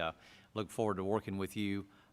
Hadrian Advanced Manufacturing Facility in Muscle Shoals, Alabama, that, as you probably well know, a 2.2 million square foot AI-enabled manufacturing facility, opened in March of this year, thanks to the Navy working with Hadrian and with AE Partners. After 6 years, the One Big Beautiful Bill finally paved way for the re-industrialization of that plant. And that is what Reconciliation is doing for the Navy's supply chain in the district I represent. And we're very excited about that. Can you speak to how the Navy is partnering with both the traditional and those that are just entering to the shipbuilding industrial base to increase our output? Yes, Congressman. Again, Hadrian is, with this submarine modules is fantastic, what they're building, and this is why we're looking for all new entrants. We need to find a way to energize the industrial base. I think some of the traditional primes have gotten very comfortable, and like I said earlier, it's like going to the candy machine, the Snickers bar gets stuck. You can only shake it so much. And so that's why we need new entrants in order to energize the industrial base and get things going, and looking at other methods too. If AI, like the CNO has said earlier, if we're able to use artificial intelligence to kind of streamline our processes, make it faster and better, and we get more than 2 or 3 hours of work out of a shipyard worker a day, then that would actually really improve our production and get ships out there now. I mean, it's not just about warships too. We're talking about merchant ships as well. Right now in the military, we have 188 flagged commercial ships and 105 military Sea Lift Command ships. The Chinese have 11,000 ships out there. We need more capacity in this country, not just warships, but also commercial ships. And this is why these new entrants are so important, sir. Can you speak to how the Navy is doing things differently now that from past administrations to encourage private companies to invest in their own capital? Again, sir, with the entrance of new companies that are more private venture, it allows them to put some skin in the game. And then I want to thank this committee and also the Congress for allowing us to have multi-year procurement, because then it gives the companies a stable and rock-solid foundation, saying, hey, this is what we're going to need for the 7 years. We wouldn't have been able to do that in past years without what this committee and what the Congress has done. And again, that's what we're giving. We're signaling to industry, this is what we need, and they're putting forth their money. They're putting some skin in the game in order to get us there. Of course, as you well know, we're entering our 5th year between the AUKUS partnership between the U.S. and the UK and Australia. Last year, the department undertook a review of the partnership and concluded it favorably. Can you give us a status update on the partnership, especially the progress and the outlook of getting Australia its own Virginia-class submarines? Yes, sir. They still have a few milestones to meet before we get there, but they're moving along very quickly. And the beautiful part about AUKUS is the enemy will not know if it's an American submarine out there or Australian submarine, because it's going to all be the same. You can't see it, and it's almost like Slick 'em in, where, let them guess what's out there. But I will turn to Admiral Caudle, who's very tied in with AUKUS, as well as Vice Admiral Goucher, who is moving forward the submarine. Let me also just mention, Yes, too, sir. that I understand under your new shipbuilding plan that was released yesterday, it projects procurement of 2 Virginia-class submarines every year for the next 10 years. I believe that's correct. But when do you expect the actual hit production rate? Let me, I'll get back to you on that, sir, but again, it's taken a long time for us to build these submarines.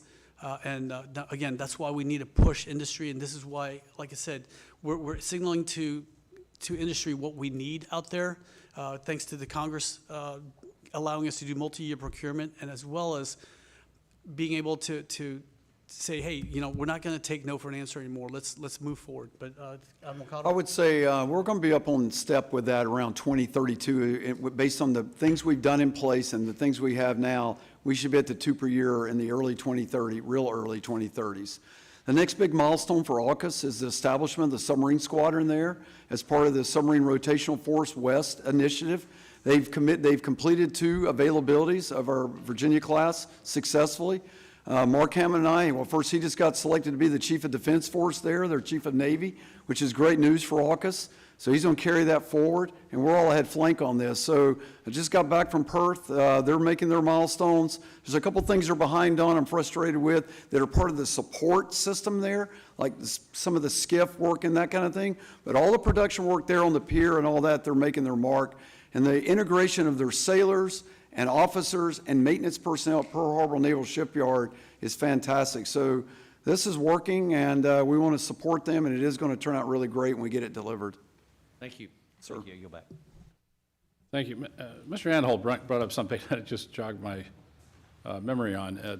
Had a so-called expert in to see me the other day, told me that the operable ships in the British Navy right now is at 15. Does that sound correct to you, General? I'm Admiral? I know they're having some challenges, sir. 15. Yes, I won't speak to the number because I don't know it, but, you know, the First Sea Lord and I have conversations on it, and I know he's having some challenges, in particular with maintenance and new construction. Is that relative to, I mean, does that relative to all of NATO as far as their capability that they have? No, I wouldn't extend that problem set across all NATO countries. Okay, thank God. Ms. Capter.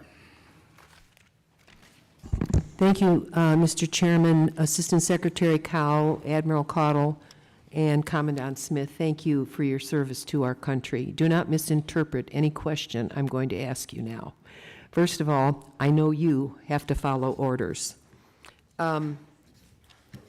This is the order I follow. And this order says to me, no money shall be drawn from the Treasury, but in consequence of appropriations made by law, and a regular statement and account of the receipts and expenditures of all public money shall be published from time to time. I find your department completely negligent in terms of what is going on right now. I'm very interested in how we are going to pay the bills, not just to acquire the ships you need, but to pay for them. And the people that I represent can't afford to pay more. And so I'm asking myself the question, who will benefit from the current engagements? And I don't know whether you can provide me with this information, but I'm interested in the amount of money that the nations who have not committed troops in the Middle East, how much can they contribute? How about Saudi Arabia? Let's start there. Trillions of dollars in sovereign wealth funds. We don't know where those dollars are invested. What about Kuwait? Have they got naval carriers or naval personnel on the Strait of Hormuz? No. What about Qatar? What about the UAE? What about Oman? I'm looking around the world and saying to myself, you're saying you want $1,500 billion more dollars. And what's sad is it's retroactive. You've already spent it. We don't know how much you've spent. We can't get a report from the administration. So I don't want to tax my citizens. So I'm asking you, you don't have to answer me today, go back to the Secretary. You ask him who he wants to tax over in the Middle East or what industries will benefit from this historic engagement for which the Congress of the United States did not vote. And 3 of the first individuals killed were from the state of Ohio. I always say to myself, why is it Ohio? And it was our reservists, okay, in an air refueling mission. But you have to follow orders. I understand that, but I have to follow orders also. And this particular request I find objectionable, and I think there are many others around the world that can help pay for this.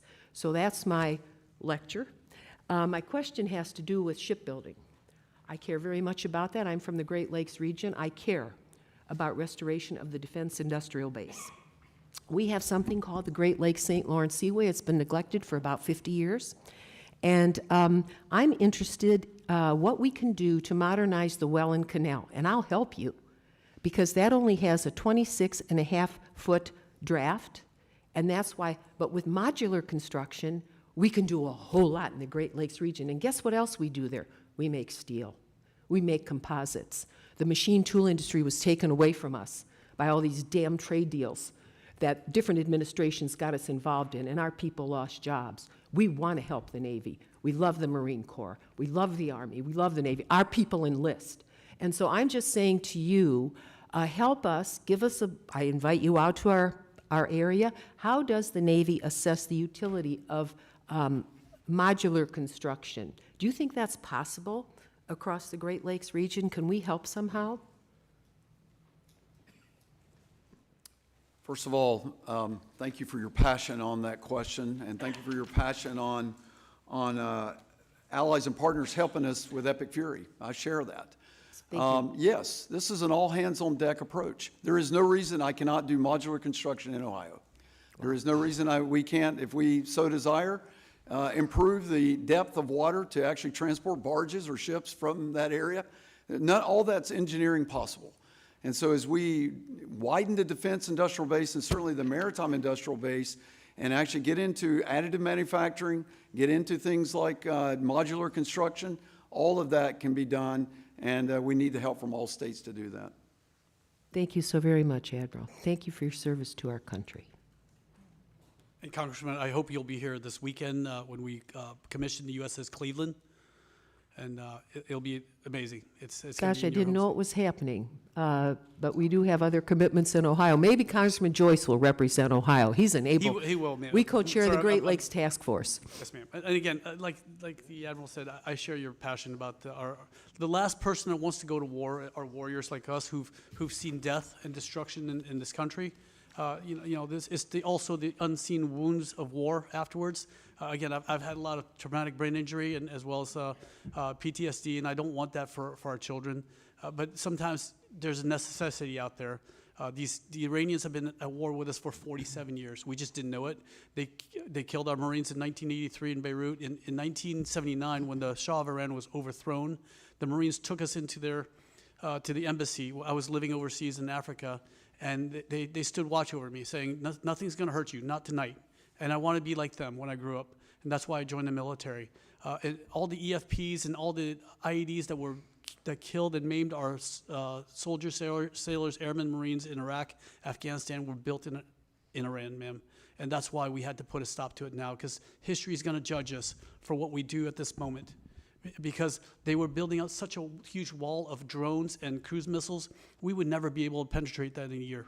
Well, I think you're defending your position very well, but this is an undeclared war and it's un-American. And that doesn't say I don't want to defeat the nuclear capabilities of Iran or figure a work out, but this wasn't done, and it's an un-American war. I yield back. Thank you. Gentlelady. Mr. Joyce, you can talk about the USS Cleveland. Thank you very much, Chairman Calvert. We can't talk about the Cleveland Browns, so let's talk about the USS Cleveland coming to town. No, but I know in watching the local papers, people have been watching. I thought it was all coming in like next Friday and Saturday, but it seems like you're already en route, and it's got a lot of excitement. I look forward to it. And I'm building off a little bit off of what my fellow Buckeye had brought up. You seem to be a little more in tune with trying to modernize the way we go about shipbuilding and getting those things happening. And the shipbuilding delays are significant challenges to your readiness. For example, press connect fittings and other advancements in production technologies already being utilized by industry have the potential to improve our construction and maintenance capabilities. Does the Navy have a plan to accelerate the use of new technologies as part of this comprehensive strategy to build ships faster?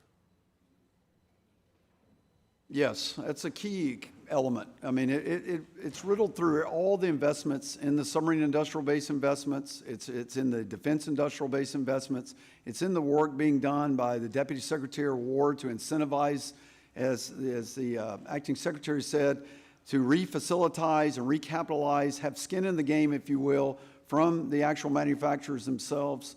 I'm frustrated a bit on the pace in which people are bringing new technologies in, as I stated earlier, in particular robotics and AI, into ways that I think we can do things a lot quicker.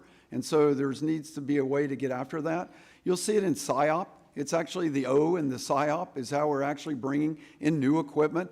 And in our own refacilitization of our own public yards, bringing in state-of-the-art equipment and doing it the same at every 4-yard. So when we train a shipyard worker, they can go do that type of milling operation or additive manufacturing operation the same at each one of those.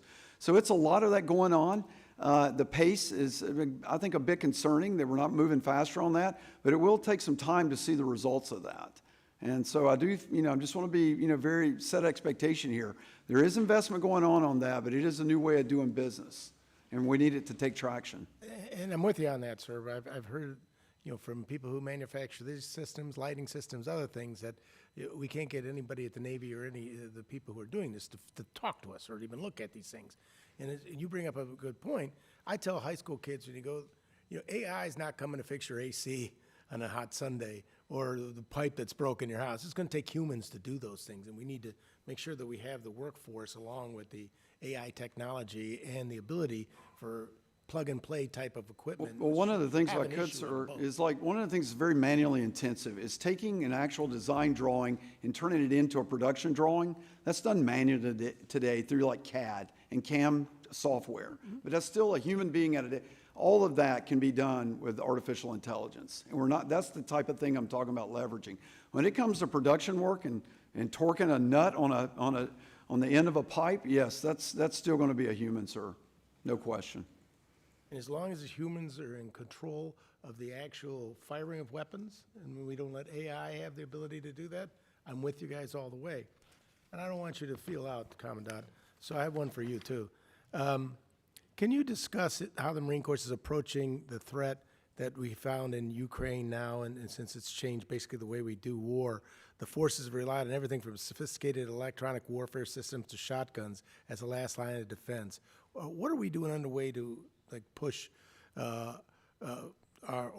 push the counter-drone capabilities down the lowest echelon so that every unit has organic means to defend itself? And would accelerating this integration require any additional resources or funding? Well, sir, thanks for that question. We are doing quite a bit. We have a drone dominance task force led by Colonel Scotty Cuomo down at Quantico, who is driven to get a drone and a counter-drone technology in our hands. Primarily, the best defense is a good offense. So what we're doing is we're proliferating small manufacturable 3D printable drones, which is mimicking what the Ukrainians are doing. Our real issue is going to be employment of those drones. What we want to make sure we can do is we can train with them on our installations, that I don't have to go to the FAA for permission to fly at 500 feet or 400 feet. But we're doing a pretty good job of additive manufacturing and 3D printing our own drones that are delivering small bombs, which is really what's doing most of the killing on the battlefield in Ukraine. Well, the technology that's necessary for that, we are just developing now? Well, what I would say, sir, is we have that technology. We have the technology, we just don't have the production rates. I see. So you're building up the volume as you speak? Building up the volume as we speak, yes, sir. Okay. Lastly, Admiral Caudle, operations in the Middle East have reinforced the persistent importance of critical choke points to maritime security. Looking towards the Indo-Pacific, what capabilities should Congress invest to ensure the Navy can break a maritime blockade and deter other gray zone operations by our adversaries in that region? Funding the ability of us to close our kill webs, counter-targeting, our ability to hold high-quality track, precision long-range fires, and our ability to command and control that, and contested logistics. Great. Thank you all for your service. Thank you, gentlemen. Yield back, Mr. Chairman. Thank you. Ms. McCullough. Well, thank you, Mr. Chair. This has been an interesting meeting. As you see, we talked a lot about mandatory versus non-mandatory, what the authorizers authorize, and the money that we have, and everything else. So, to the questions that will be submitted to the questions you were asked today. The sooner you can get us the answers, the better, because the chair is going to start moving on June 11th.